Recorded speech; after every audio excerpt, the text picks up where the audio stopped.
Hi guys, welcome to SC GATE PSU short E lecture presented by Abhi Vidya mail education. ये Venn diagram का part 5 है। Part 5 में हम लोग ग्रुप ऑफ 4 का बात करने वाले हैं। और मैं बोल चुका हूँ ग्रुप ऑफ 4 उतना इंपॉर्टेंट नहीं है जितना कि ग्रुप ऑफ 2 और ग्रुप ऑफ 3 है। ठीक है, क्यों ऐसा? क्योंकि वेन डायग्राम में 2 टाइप के क्वेश्चन आता है। एक जिसमें डायग्राम आपको खुद से ड्रॉ करना होता है, या फिर एक जिसमें डायग्राम आप खुद बना होता है, पहले से क्वेश्चन में बना के दिया होता है। ठीक है, तो जो क्वेश्चन में डायग्राम पहले से बना होता है उसको सॉल्व करना बहुत आसान होता है, लेकिन जिनको डायग्राम को बनाना पड़ता है वो थोड़ा सा टाइम लेता है और बन जाता है। ठीक है, लेकिन ग्रुप ऑफ 4 में ऐसे क्वेश्चन पॉसिबल नहीं है जिसका डायग्राम आपको ड्रॉ करना पड़े। ठीक है, पॉसिबल है लेकिन गेट के एग्जाम में नहीं आएंगे, बहुत रेयर चांस है। अगर आएंगे तो ऐसे क्वेश्चन आ सकते हैं जिसमें डायग्राम बना होगा और डायग्राम को बना होगा उसको ऑब्जर्व करके आपको क्वेश्चन का आंसर देना होगा। ठीक है, तो इस पार्ट में हम लोग एक क्वेश्चन देखेंगे ग्रुप ऑफ 4 पे जिसमें डायग्राम पहले से बना हुआ है और उसको ऑब्जर्व करके आपको कुछ डेटा बताना है। ठीक है, दूसरी बात, हम लोग इसमें एक होमवर्क क्वेश्चन दिया था पार्ट 2 में, मैंने उस होमवर्क वाले क्वेश्चन को हम लोग डिस्कस करने वाले हैं। और तीसरी बात कि मैं आपको बताऊंगा कि पीडीएफ कहाँ से डाउनलोड करना है। ठीक है, एक 25 क्वेश्चन का कलेक्शन है जो कि गेट पीएसयूज में जो भी क्वेश्चन मुझे मिला हुआ है, जो आपके पब्लिक सेक्टर से या फिर गेट या इंजीनियरिंग सर्विस, तो सारे के सारे क्वेश्चन को मैंने क्या किया, एक जगह कंपाइल कर दिया और एक पीडीएफ बना दिया है। ठीक है, तो पीडीएफ कैसे डाउनलोड करना है और कैसे क्वेश्चन को सॉल्व करना है, सबसे पहले देखते हैं ग्रुप ऑफ 4 का एक क्वेश्चन। ठीक है, जिसमें ये आपके सामने दिख रहा होगा कि ये फिगर बना हुआ है। ठीक है, आपको जब भी ग्रुप ऑफ 4 पे क्वेश्चन आएगा फिगर बना के ही देगा, आप इस फिगर को ऑब्जर्व करना होगा और आपको बताना होगा कुछ डेटा। ठीक है, ये क्वेश्चन मैंने लिया सीसेट 2012 में आया था ये। ठीक है, और ये क्वेश्चन बहुत ही अच्छा है, 4 ग्रुप पे बेस्ड है और ऐसे क्वेश्चन आने के चांसेज हैं गेट में। ठीक है, तो इस टाइप के क्वेश्चन अभी तक नहीं आए हैं, तो इस टाइप के क्वेश्चन आप एक बार देख के जाना कि कैसे सॉल्व करना है। क्लियर है सबको?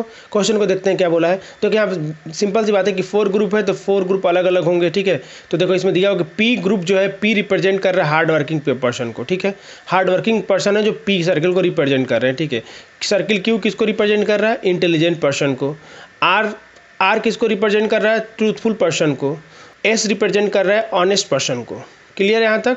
अब आपसे पूछा गया which region represent person who are intelligent. आपको बताना है कि ऐसा कौन सा रीजन है जो पर्सन जिसमें इंटेलिजेंट है, ऑनेस्ट है और ट्रूथफुल है, लेकिन हार्ड वर्किंग नहीं है। तो देखो, आपको सबसे पहले आपको क्या लेना है? इंटेलिजेंट। तो इंटेलिजेंट के लिए लेने के लिए क्या होगा? इंटेलिजेंट कौन सा रिप्रेजेंट कर रहा है? तो इंटेलिजेंट जो है वो रिप्रेजेंट कर रहे हैं क्यू को, यानी कि ये जो सर्किल है इसके अंदर ही हमको लेना है, क्योंकि इंटेलिजेंट की बात किया तो इंटेलिजेंट तो इसी के अंदर आएंगे। ठीक है, इसका मतलब ये हो गया बच्चों कि ये डेटा बेकार है हमारे लिए, ये डेटा बेकार है, ये डेटा बेकार है, ये डेटा बेकार है, ये डेटा बेकार है, ये डेटा बेकार है, क्योंकि उसने इंटेलिजेंट की बात की तो इंटेलिजेंट के अंदर ही लेना है। फिर आगे बोला ऑनेस्ट की बात किया, और ऑनेस्ट भी होने चाहिए।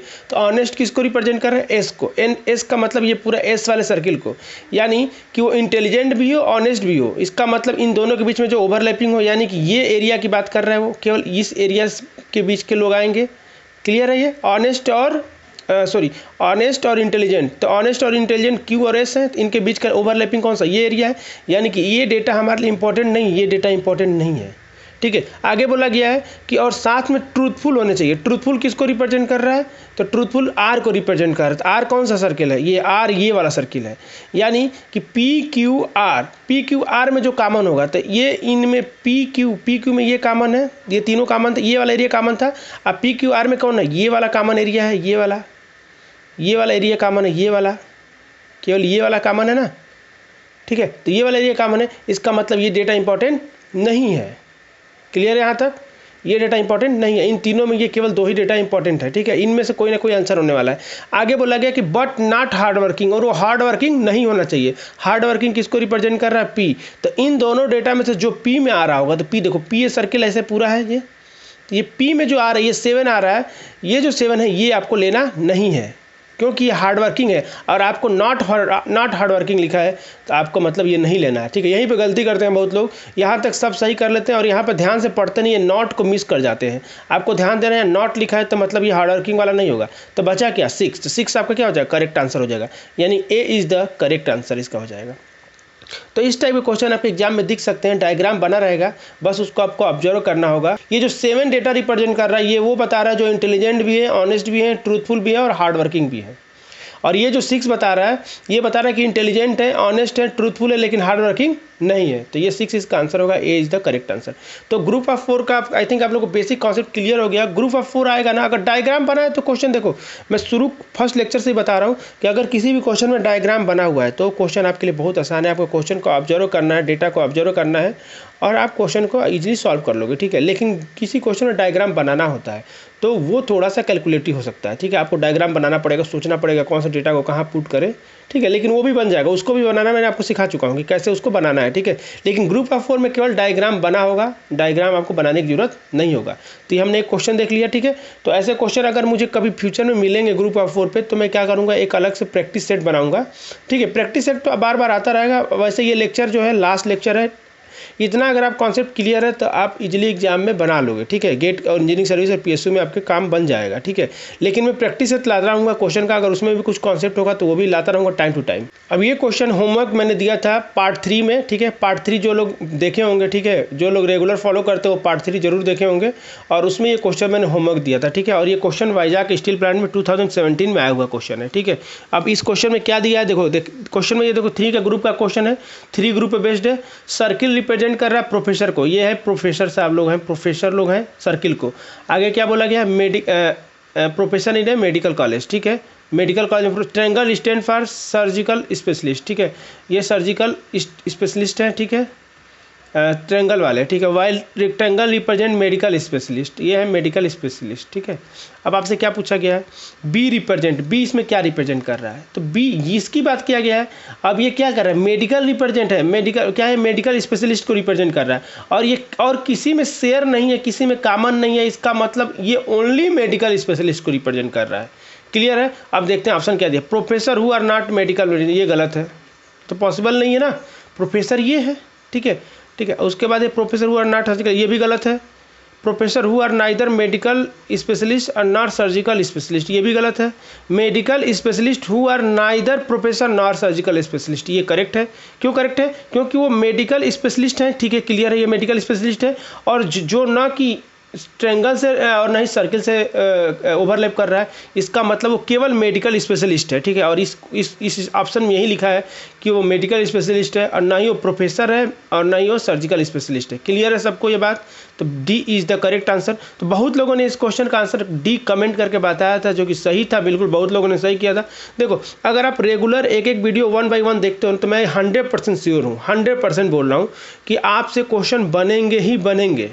और जितना मैं कोशिश की हूँ आसान से आसान तरीका समझाने का, अब इससे आसान पॉसिबल हो कोई समझा भी सकता है, ऐसा नहीं कि मैं सबसे आसान तरीका बताया हूँ आपको, लेकिन इतना अच्छा मैं बताया हूँ कि अगर आप अगर इसको इतना अगर कवर कर लो आप, तो एग्जाम में आपसे एक भी क्वेश्चन नहीं छूटेंगे, ये मैं 100% श्योर हूँ, ठीक है। मैं ये नहीं बोलता कि मैं सबसे बेस्ट टीचर हूँ, लेकिन हाँ मैं इतना अच्छा टीचर हूँ कि आपके एग्जाम में मैं 100% गेन करवा सकता हूँ। क्लियर है बात सबको, तो ध्यान रखेंगे, एक एक चीज़ को समझना है। अब मैं आपको बताता हूँ कि पीडीएफ कहाँ से डाउनलोड करना है। तो सबको, बहुत लोग जो लोग रेगुलर फॉलो करते होंगे उनको पता होगा, पीडीएफ के लिए आपको ये टेलीग्राम चैनल ज्वाइन करना है। आपको टाइप करना अभी विद्यामैन, ठीक है। अभी विद्यामैन जब टाइप करेंगे टेलीग्राम पे तो एक चैनल आपको दिख जाएगा, ठीक है, जिस चैनल का नाम होगा एप्टीट्यूड फॉर गेट, ठीक है। तो अब वहाँ पे आपको चैनल को ज्वाइन करना है, वहाँ पे आपको पीडीएफ मिल जाएगा, ठीक है। अब ये जो पीडीएफ है ये करीब 25 क्वेश्चन उसमें है, 25 क्वेश्चन है। अब जो क्वेश्चन उस पीडीएफ के हमने क्लास में डिस्कस किया उसके नीचे उसका यूट्यूब का यूआरएल दिया हुआ है। आप वहाँ पे अगर मान लो उस क्वेश्चन को सॉल्व करते हो, अगर आपसे नहीं सॉल्व होता तो उस यूआरएल पे अगर आप क्लिक करते हो तो डायरेक्ट यूट्यूब पे लेके जाएगा उसके सोल्यूशन पे, तो आप डायरेक्ट सोल्यूशन भी देख सकते हो। एक काम करता हूँ मैं पीडीएफ आपको दिखा देता हूँ कि पीडीएफ कैसा है। ये आप लोगों के सामने पीडीएफ दिख रहा होगा, ठीक है। जैसे कि ये क्वेश्चन देखो, क्वेश्चन नंबर 1 2 है। क्वेश्चन नंबर 1 2 हम लोगों ने मतलब लेक्चर में डिस्कस किया है। तो सबसे पहले आपको खुद से इसको सॉल्व करना है, एक बार आपका रिवीजन हो जाएगा। अगर ये आपसे थोड़ा भी डाउट रहता है, अगर आपको समझ में नहीं आता इसको कैसे सॉल्व करना है, तो यहाँ पे देखो लिंक दिया हुआ है, इसका सॉल्यूशन का यूआरएल दिया हुआ है यूट्यूब का, ठीक है। तो जैसे आप इसको क्लिक करोगे, ठीक है, यहाँ पे क्लिक करोगे तो आपके इसका जो वीडियो सॉल्यूशन है वहाँ पे आपको यूट्यूब पे लेके चला जाएगा और वहाँ से आप सॉल्यूशन भी देख सकते हैं, ठीक है।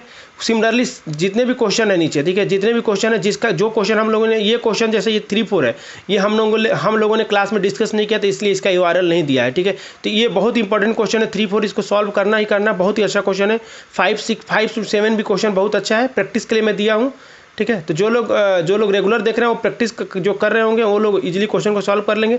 जैसे ये क्वेश्चन नंबर 9 है, क्वेश्चन नंबर 9 हम लोगों ने क्लास में डिस्कस किया हुआ है। तो क्वेश्चन नंबर 9 आपको खुद से बनाना है। अगर आपको लगता है कि कोई भी डाउट है, कुछ भी गड़बड़ लग रहा है आपको, तो आपको यहाँ पे क्लिक करना है। यहाँ पे इस क्वेश्चन का वीडियो सॉल्यूशन है जो कि यूट्यूब पे अवेलेबल है, उसका URL यहाँ पे है। तो जैसे आप क्लिक करोगे ये यूट्यूब पे लेके चला जाएगा, ठीक है। तो आप वहाँ से उसका सॉल्यूशन देख सकते हो। क्लियर है। उसी तरह इस क्वेश्चन को भी हम लोग क्लास में सॉल्व किया है, तो इसमें इसको खुद से पहले सॉल्व करो। अगर आपको डाउट लगता है तो आप यहाँ से क्लिक करो और डायरेक्ट इसके सॉल्यूशन पर चले जाओ, ठीक है। तो ये जब मैं बता देता हूँ टोटल कितने क्वेश्चन इसमें दिखा देता हूँ मैं। जैसे ये भी क्वेश्चन अभी हम लोग डिस्कस किए थे, ये वाला भी क्वेश्चन डिस्कस किए, तो इसका भी URL नीचे है। आप यहाँ से क्लिक करके डायरेक्ट इसके सॉल्यूशन में पहुँच सकते हैं आप। इसमें टोटल क्वेश्चन है 22 क्वेश्चन है, ठीक है। तो 22 क्वेश्चन है। आप 22 क्वेश्चन अगर बना लेते हैं, ये इसमें मोस्टली क्वेश्चन को क्या है, मैक्सिमम क्वेश्चन जो इसमें हमको लग रहा है कि 15 to 20 को 15 क्वेश्चन एटलीस्ट हम लोग लेक्चर में डिस्कस कर चुके हैं, ठीक है। तो जब आप खुद से बनाओगे तो आपका प्रैक्टिस हो जाएगा। और ये नीचे आंसर की दिया हुआ है, ठीक है। तो कोई भी क्वेश्चन सॉल्व करते हो तो आप आंसर की मैच करा सकते हो कि कौन सा आंसर सही है, कौन सा आंसर गलत है। क्लियर है ये सबको। तो ये ऐसा नहीं कि एक लेक्चर में हम लोग डिस्कस किए तो इसको खुद से नहीं बनाना है। एक बार जब खुद से बनाओगे तो आपके साथ जो कॉन्सेप्ट अधूरे होंगे, जो मतलब जिसमें थोड़ा सा भी गैप होगा, वो एकदम फील हो जाएगा और आपका एक एक कॉन्सेप्ट क्लियर हो जाएगा, ठीक है। तो ये PDF वहाँ से डाउनलोड कर लेंगे आप लोग। अगर आप अभी तक हमसे सोशल मीडिया पर नहीं जुड़े तो फेसबुक पेज को फॉलो कर लीजिए। यहाँ पे डेली एक क्वेश्चन अपडेट होता है, तो आप डेली अगर चाहते हैं क्वेश्चन को सॉल्व करना, उसका सॉल्यूशन भी प्रोवाइड करता हूँ मैं वहाँ पे। तो इस फेसबुक पेज को फॉलो कर लें और ये चैनल को ज्वाइन कर ले। जो भी PDF होगा ये आपको यहीं पे मिलेगा, ठीक है। ये 2 चीज़ आपको करना ही करना है, ठीक है। अगर ये फेसबुक पेज को फॉलो कर लेना, यहाँ पे क्वेश्चन क्या करता हूँ मैं, पोस्ट करता हूँ डेली बेसिस पे एक एक क्वेश्चन जो कि बहुत ही यूजफुल होता है और strictly related to GATE engineering service examination होता है, ठीक है। और उसका सॉल्यूशन भी मैं बाद में पोस्ट करता हूँ, तो आप यहाँ से रेगुलर फॉलो कर सकते हैं। आपको डेली एक क्वेश्चन मिलेगा और ये चैनल ज्वाइन करेंगे जहाँ पे PDF मिलेगा। अगर आप मान लो फेसबुक नहीं चलाते हो, अगर आप इंस्टाग्राम चलाते हो तो इंस्टाग्राम पे फॉलो कर लेंगे। जो क्वेश्चन यहाँ पे पोस्ट होता है इंस्टाग्राम पे भी पोस्ट होता है। क्लियर है। ये फेसबुक का ग्रुप है, अगर ग्रुप चाहो तो आप ग्रुप ज्वाइन कर सकते हो।